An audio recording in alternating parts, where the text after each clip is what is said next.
खलिकोटଠାରେ सुशासन दिवस पालित। भारतर पूर्वतन प्रधानमंत्री भारत रत्न स्वर्गत अटल बिहारी वाजपेयी जन्मवार्षिक डिसेम्बर 25 तारिख को 2014 मसीहा ठारू भारत में प्रतिवर्ष सुशासन दिवस रूपे पालन करा जाए। आज 101तम जन्मवार्षिक अवसर में सारा देश में यह दिवस पालन करा जाउथिबा बेले गंजाम जिलार खलिकोटଠାରେ स्थानीय विधायक पूर्णचंद्र सेठी बासभवन में पालन करा जायछे।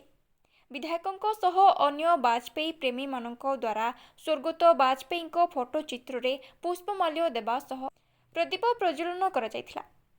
एही अवसर में मंडल सभापति मिटू स्वाई, पंकज माझी, शंकर प्रसाद नाहक, राज्य बीजेपी ओबीसी मोर्चा उपसभापति कालूराम महाराणा, पूर्वतन ब्लॉक उपाध्यक्ष पद्मचरण सुबुधी, बीजेपी युव नेता अरुण कुमार खुंटिया, निरंजन नायक, सकलेश्वर दास, प्रदीप कुमार पट्टनायक, खलिकोट अटल युव बाहिनी संयोजक सुभजित कुमार, सरपंच मनोज कुमार सेठी, मिथुन खुंटिया, समिति सभ्य मुरली साहू, पूर्वतन सरपंच मनोज कुमार प्रधान, रवींद्र स्वाई, धनुराम प्रधान सह दलीय कर्मकर्ता संतोष गौड़, प्रदीप मुनि, हेमंत कुमार महाराणा, कार्तिक प्रधान, शंकर सेठी समेत बहु वाजपेयी प्रेमी जोग देथिले। विधायक पूर्णचंद्र सेठी वाजपेयी जीवनी और देश अवदान विषय वक्तव्य प्रदान करथिले। आज अटल पुरुष भारतर पूर्वतन प्रधानमंत्री विचक्षण राजनीतिज्ञ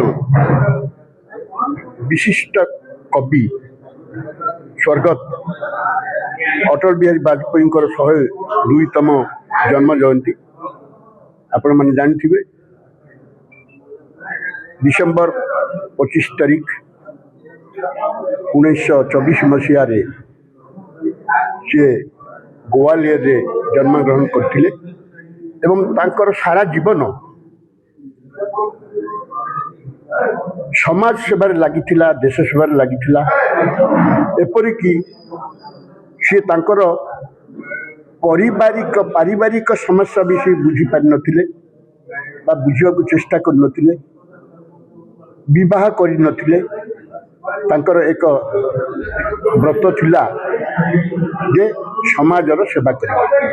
एक विचक्षण राजनीतिज्ञ,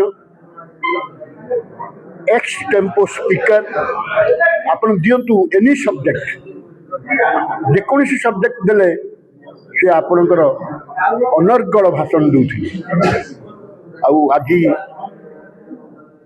तांकरी जन्म तिथि रे आमर भारतर प्रिय प्रधानमंत्री श्रीयुक्त नरेंद्र मोदी एवं ओडिशार लोकप्रिय मुख्यमंत्री श्रीयुक्त मोहन चरण माझींकर निर्देश रे आमे आज प्रति निर्वाचन मंडली रे तांकरी